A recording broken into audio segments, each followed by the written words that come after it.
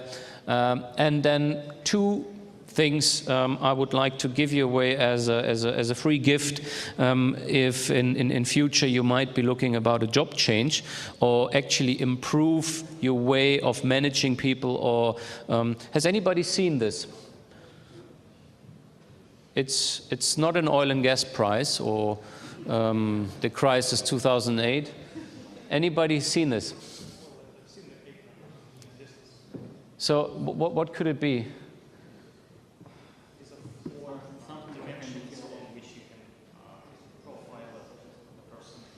Exactly. It is a so-called, there's many different systems, but this is a so-called Thomas test. It takes you 8 minutes to fill in and gives you a very accurate profile of the person that is behind that. Gives you, if we are, I mean, I've put mine up here, you probably won't be able to read it, but actually, if I now left the room and you read about me, you would probably, in 80% of the cases, agree this was actually the guy who was standing in front of you. What is quite important for people to know is that if you do this kind of analysis, you can actually then go back and say, look, if you want to hire a person like this, or if you're looking for a job, then the job for a person like me needs to have these kind of things in there. If you're the boss of a person like this, don't do certain things to this person. If you're the wife of a person like this, don't do other things to this.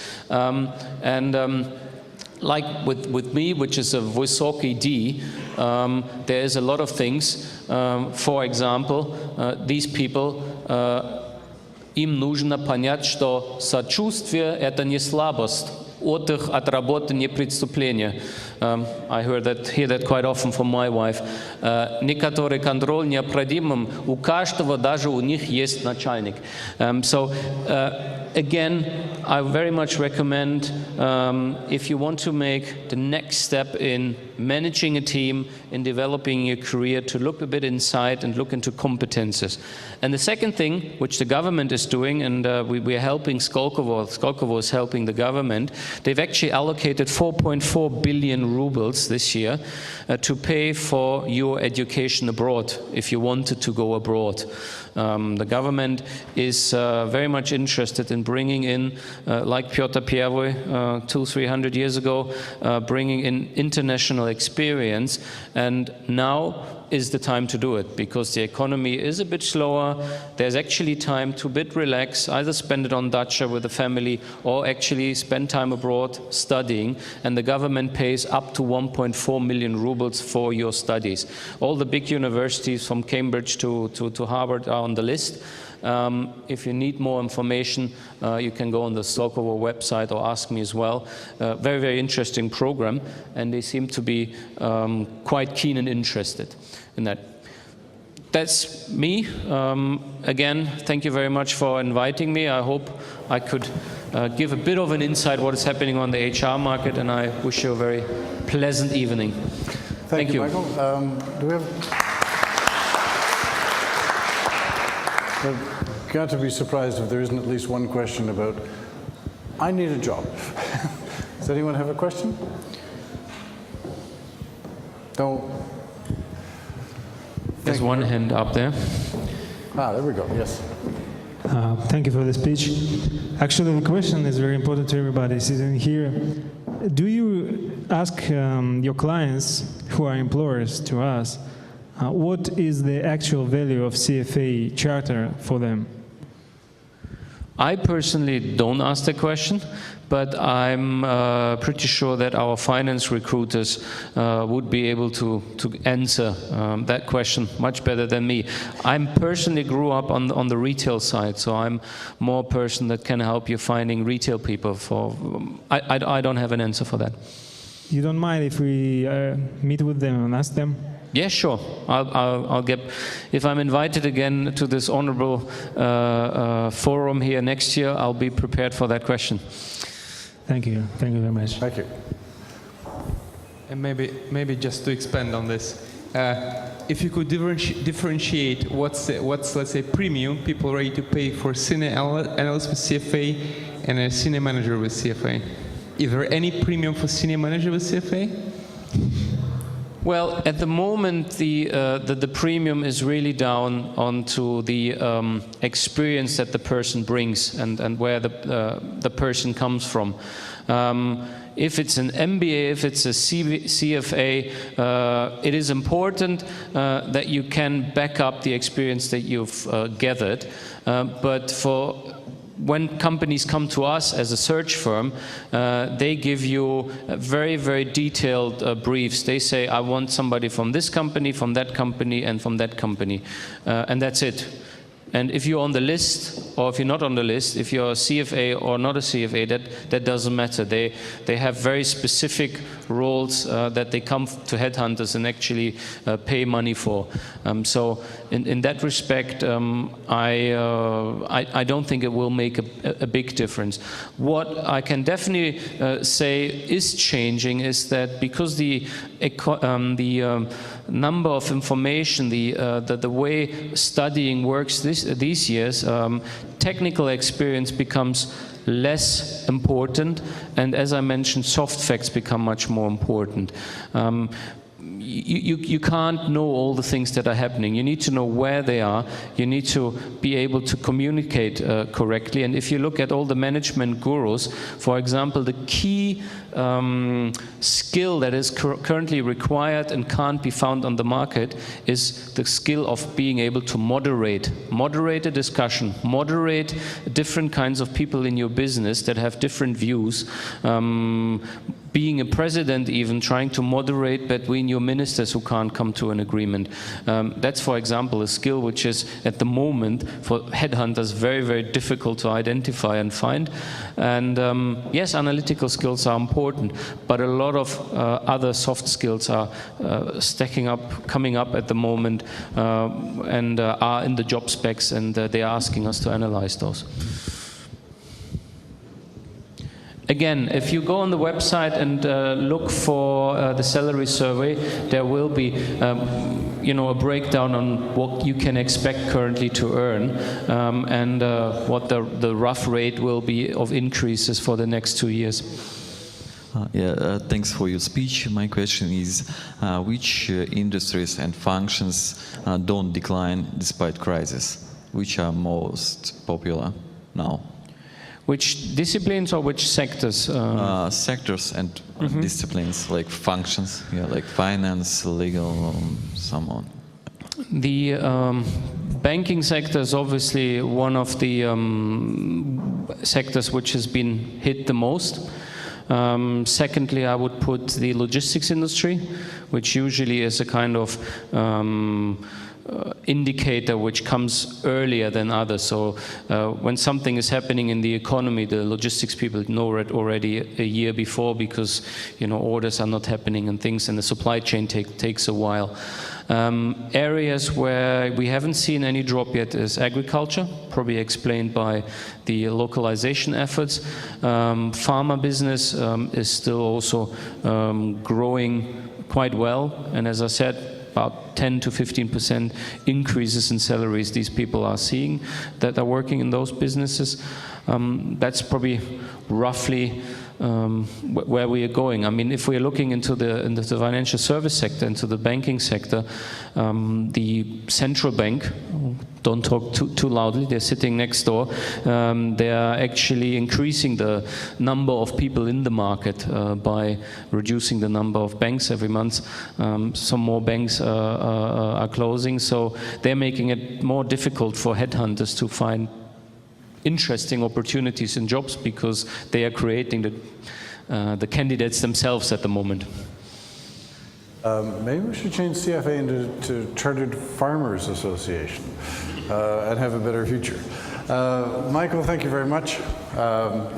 I think we've run over the time we expected. It's getting late. Most of us have jobs to go to in the morning. I hope that you found this interesting. One of the things that Michael just said about soft skills, we in the association have decided to try and do a little bit more on soft skills. over the next while. So we'll be sending you notes about courses which are not purely financial analyst, business valuations, etc. I did an evening session on presentation skills, and we'll try and do some more of that in the future. I thank you all very much for coming. We'll see you again this next year, and thank you to the speakers for giving us a very interesting view. Unfortunately, no firm answers, and that's the problem with forecasts. But that's why we're paid as financial analysts to come up with our own opinions. Go out there, make optimistic opinions, and the world will follow you. Thank you very much. We'll see you again.